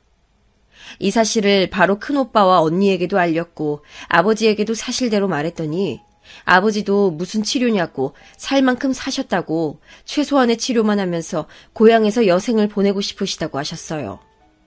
그래서 정말 대학병원에서 최소한의 치료만 하셨는데 저는 암 치료가 그렇게 비싼 줄 그때 처음 알았습니다. 그리고 아버지는 시골에 사셨기 때문에 병원 진료를 하러 제가 사는 곳에 오실 때마다 택시를 타셨는데 그 돈도 만만치 않았고요. 남매가 다 돈을 모았지만 사실 어릴 때부터 가난하게 자랐고 또 큰오빠와 언니는 이미 가정이 있어서 돈을 많이 내는 것이 무리였습니다. 제가 그나마 형편이 제일 좋았지만 저도 수입이 없어 오로지 남편의 돈이라 어느 순간이 되니 눈치가 보이더라고요. 저는 남편에게 생활비를 받아서 썼었는데 그 돈으로는 병원비를 감당하기가 무리였습니다. 작은 오빠는 공장에 가서 번 돈을 아버지와 살면서 생활비로 부담했기 때문에 차마 작은 오빠에게 돈을 더 내라고는 하지 못했고 큰 오빠는 3남매를 낳고 키우고 있었기 때문에 이미 오빠 가정을 유지하기에도 힘든 상황이었어요. 언니도 지극히 평범하게 살았기 때문에 큰 돈을 내진 못했고 결국 제가 거의 다 부담하게 됐습니다. 또한 병원에서 아버지가 돌아가시기 전에 많은 경험을 해달라고 했기 때문에 제가 무리해서 언니 오빠들과 아버지를 데리고 여행도 다녔어요. 정말 다행히 아버지는 병원에서 반년도 채우지 못할 것이라고 했던 것과 달리 1년 넘게 투병하시고 돌아가시게 되었습니다. 시부모님의 사고와 달리 친정아버지는 어느 정도 예상을 할 수 있었지만 그래도 슬픈 마음은 똑같더라고요. 아버지는 우리 남매에게 하신 마지막 말씀도 미안하단 말씀이었어요. 정말 혼자서 4남매를 키우시느라 온갖 고생만 다 하고 가신 아버지를 보내려니 마음이 너무 아팠습니다. 그런데 정말 더 마음이 아팠던 것은 바로 남편 때문이었어요. 남편은 제 가정 환경에 대해 잘 알고 있었고 제가 아버지를 얼마나 생각하는지도 알고 있었습니다. 그런데 제가 친정아버지 병원비를 대느라 생활비가 부족하니 남편에게 돈을 달라고 했던 적이 꽤 있었는데 저에게 왜 저만 자식이 아닌데 혼자 부담하냐고 하긴 했었어요. 그때는 저도 남편에게 미안하기도 했지만 상황이 다들 안 좋으니 우리가 더 여유가 있으니 조금만 도와달라고 했었거든요. 남편은 친정아버지가 돌아가시자 본인은 할 만큼 했다며 장례식 돈을 주지 않겠다고 했습니다. 제가 정말 마지막이라고 이번 일 이후로는 우리 가족에게 들어갈 돈은 없을 거라고 부탁했지만 들은 척도 하지 않더라고요. 남편하고 성격이 그렇게 맞지 않다고 느끼긴 했지만 저렇게 남편이 우리 친정아버지가 돌아가셨는데도 매몰차게 나올 줄은 정말 상상도 하지 못했습니다. 제가 정말 마지막으로 한 번만 도와달라고 했더니 남편은 심지어 저에게 이렇게 말하더라고요. 당신 아버지 그만하면 호상인데 무슨 장례를 치러? 당신은 나처럼 외동도 아니면서 뭘 그렇게 혼자 다 부담을 해. 나도 돈 없어. 몰라. 저는 저 말을 듣고 너무 충격을 받아 그 자리에서 석고상처럼 굳어 아무것도 할 수 없었습니다. 그러면서 저는 제가 왜 우리 아빠 장례비도 주지 않는 남편의 부모를 그렇게 챙겼고 조카까지 딸처럼 생각했을까 후회가 되기도 했어요. 결국 저는 고향 친구들에게 이 사실을 털어놓게 되었고 고향 친구들이 발벗고 나서주어 겨우 장례비를 마련하게 됐습니다. 오히려 가족인 남편보다 고향 친구들이 제 슬픔에 공감과 위로해 주었고 더 많이 울어주는 상황이 일어났어요. 저도 남편에게 너무 실망했지만 일단 친정아버지 장례가 우선이니 일단 손님 맞이를 하느라 바빴습니다. 그런데 장례가 끝나고 제가 집을 많이 비웠기 때문에 아들과 남편 조카를 챙기러 집에 들어갔는데 저에게 조카가 오더니 말을 꺼냈어요. 사실 계속 말을 하려다 말길래 제가 주저하지 말고 말해달라 했는데 아주 충격적인 소리를 듣게 됐어요. 바로 제 남편이 우리 아버지 장례식 때 밤에 현영이를 만났다는 소리였습니다.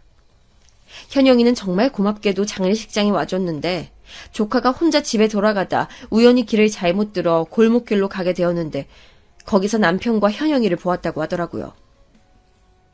그냥 둘이 있었으면 말을 하지 않았을 텐데 둘이 끌어안고 누가 봐도 불륜이라고 했습니다. 저는 정말 너무 충격을 받았고 이제야 왜 남편이 저에게 점점 냉담해졌고 아버지 장례비까지 아까워했는지 이해가 가기 시작했어요. 저는 남편 성격이 점점 변해도 나이가 들면서 자연스럽게 변한 줄 알고 최대한 그 성격에 맞춰주려고 노력했었는데 남편은 오히려 바람을 피우고 있었더라고요.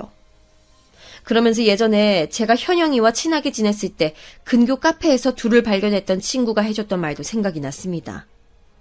이미 그때부터 저 몰래 둘이 살판 났던 것 같았던 게 마침 제가 그 이후에도 남편 조카를 돌보느라 바빴고 그 이후엔 우리 친정아버지가 아프셔서 돌보느라 바빴었기 때문입니다. 그리고 이제야 왜 현영이가 갑자기 생활 형편이 나아졌는지 이해가 가기 시작했어요. 저는 단순히 일하는 요일이 늘었거나 혹은 다른 좋은 일이 생겼나 보다 했었는데 알고 보니 남편이 돈을 주었기 때문이더라고요. 그것도 모르고 저는 현영이 형편이 안 좋다고 예전처럼 만나지 않아도 종종 챙겨주곤 했었죠. 전 이미 머리로는 알고 있었지만 차마 제 입으로 남편에게 너 바람났냐고 묻지를 못하겠더라고요. 아마 슬프게도 남편은 예전과는 달리 수긍할 것 같아서 그랬던 것 같아요. 당장 바람났다는 것을 알고 제일 먼저 든 생각은 아들이었습니다. 남편이 저에게 저렇게 매정했던 것과는 달리 아들한텐 정말 잘했기 때문에 아들에게 이 사실을 알려야 하는 건지 아니면 그냥 내가 꾹 참아야 하는 건지 고민이 많이 됐어요. 조카도 제 아들이 걱정된다고 말하면서 저에게 삼촌보다 외숙모가 더 좋았기 때문에 말하는 거라 하더라고요. 제가 여기 살면서 삼촌한테는 실망만 했는데 외숙모한테는 도움만 받아서 그냥 지나칠 수가 없었어요. 저는 이 사실을 저에게 알려준 조카에게는 그저 고마운 마음만 들었습니다. 남편이 변했다는 사실을 알고 있었지만 이렇게 확실히 확인 사살을 받으니 마음이 너무 아팠지만 저는 이 사실을 가족들에게 알리지도 못했습니다. 아버지가 돌아가신 지 얼마 되지 않았기 때문에 이 소식을 알리면 가족들이 아버지 보낸 슬픔을 온전히 느끼지도 못하고 제 걱정 때문에 또 마음 아픈 일이 생기는 것은 제가 원치 않았기 때문이에요. 남편은 그날 밤늦게 돌아와서 피곤하다고 바로 잤는데 저는 정말 배신감에 잠을 잘 수가 없어서 밤을 꼬박 새웠습니다. 남편에게 배신감이 드는 동시에 현영이한테도 정말 괘씸한 마음이 들었던 것이 저는 정말 현영이에게 친구로 도와주는 것을 넘어서서 인간 대 인간으로 챙겨줬기 때문이에요. 그런데 그렇게 도움받을 것은 다 받아놓고 뒤에서는 제 남편과 바람이 났다니 정말 충격이 너무 컸습니다. 그렇게 아무한테도 말을 하지 못하고 있었는데 며칠이 지나고 저는 더 충격적인 일을 발견하게 됐어요. 제가 남편의 바람을 알고 머리가 너무 아팠지만 그래도 조카와 아들은 챙겨야 해서 애들 먹이려고 백화점에 들렀는데 거기서 제 눈으로 남편을 발견하게 됐어요. 남편을 보고 예전처럼 기쁘진 않았고 혹시나 해서 뒤를 밟았는데 남편은 명품 매장에 들어가더라고요. 계속 지켜봤더니 현영이가 매장으로 들어왔고 둘은 마치 부부처럼 딱 붙어서 가방 구경을 하더니 남편은 집에서는 볼 수 없었던 미소로 웃으며 가방을 결제하더라고요. 저는 그 모습을 지켜보는데 정말 비참하고 또 너무 슬펐습니다. 우리 아버지 장례비는 호상이니 뭐니 하면서 돈도 아깝다고 보태주지 않았으면서 상간녀한테는 명품 가방을 사주다니요. 이게 말이 된다고 생각하시나요, 여러분? 저는 그 자리에서 바로 가서 따지고 싶었지만 애써 마음을 꾹 눌렀습니다. 남편은 저와 결혼 생활을 그렇게 지속하면서 명품 가방을 한 번도 사준 적이 없어서 더 속상했어요.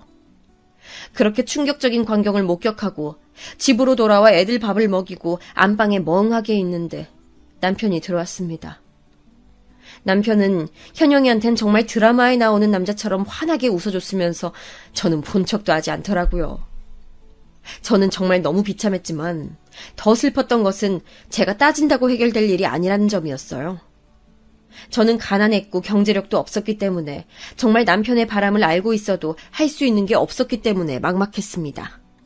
하지만 저를 두고 바람난 남편과 계속 살 수도 없었어요. 아들이 당연히 마음에 걸렸지만 어떻게 살 수 있겠나요? 전 너무 속상했지만 차마 가족들에겐 알릴 수 없어서 고향 친구들을 만나 이 얘기를 털어놓게 되었습니다. 친구들은 처음 현영이를 봤을 때부터 촉이 좋지 않았다고 제 편을 들어줬어요. 내가 관상 잘 보는 거 알지? 걘 처음 봤을 때부터 이상했어. 눈웃음 치는 거 봤어? 너무하냐. 아니 재영씨 진짜 그렇게 안 봤는데 너무하네. 우리가 고기 팔아주는 게 얼만데. 안 되겠다. 오늘부터 거래 끊어야지. 아니 네가 재영씨 덕만 봤어? 너도 시부모님한테 얼마나 잘했어. 그리고 자기 조카도 네가 다 봐주고 우리도 일부러 거래 너희 남편하고 했잖아. 친구들은 말을 할수록 괘씸하고 배신감이 심하다고 하면서 당장 이혼하라고 했습니다. 사실 저는 아들 걱정도 걱정이지만 현영이를 소개해준 사람도 저니까 제가 원인이 된 것 같아서 망설이고 있었거든요. 그런데 바람을 피운 놈들이 잘못이지 제가 무슨 잘못이냐고 친구들이 앞다퉈 얘기해주니 저도 제 결정에 확신이 생기기 시작했습니다.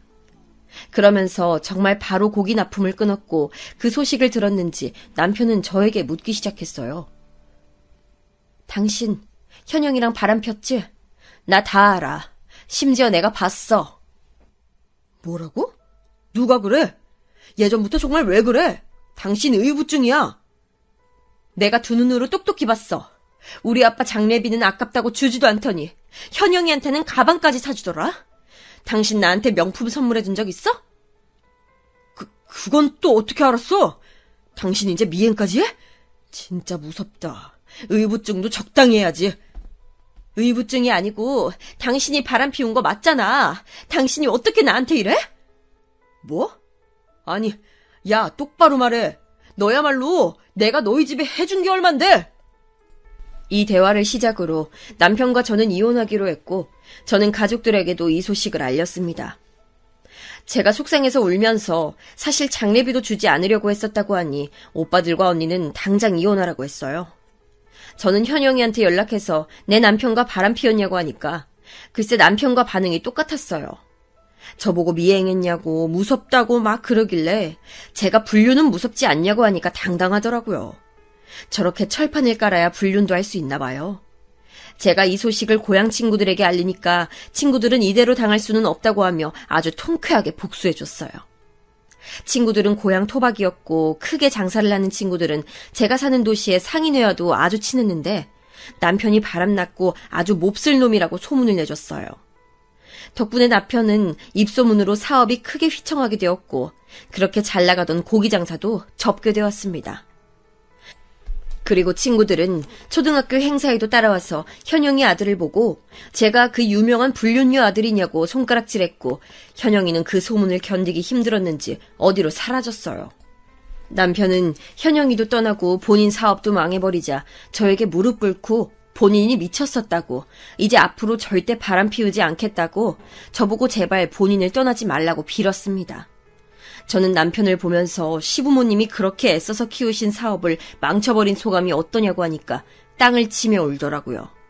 그렇게 불륜을 저에게 걸렸을 때도 당당하다니 사업이 망해버리자 마음이 급해졌나 봅니다. 심지어 남편은 아들한테는 잘했다고 제가 말했잖아요. 저는 아들에게 사실대로 아빠가 영수 엄마와 바람나서 엄마는 이제 아빠와 살지 않겠다고 했더니 아들은 남편 말고 저를 따라온다고 하더라고요. 남편은 아들이 자기를 선택하지 않고 얼굴도 보기 싫다고 했던 것이 정말 충격이었는지 저에게 갑자기 고등학교 때 얘기를 하더라고요. 우리 학생 때 좋았잖아. 당신 기억나? 우리 좋았어. 도대체 지금 와서 얘기하면 뭐해. 그렇게 좋았던 우리 사이 불륜으로 이렇게 된 거 다 당신 때문이야. 내가 잘할게 자기야. 제발. 남편은 사업도 망하고 본인 평판도 망하자 끊임없이 저에게 매달렸어요. 심지어 현영이는 도망치듯 다른 곳으로 이사가서 연락도 되지 않으니까 정말 세상에 본인만 남게 되었던 거죠. 남편 조카는 마침 졸업하고 대학에 가게 되어 집을 나갔고 남편은 주위에 아무도 남지 않게 되었습니다.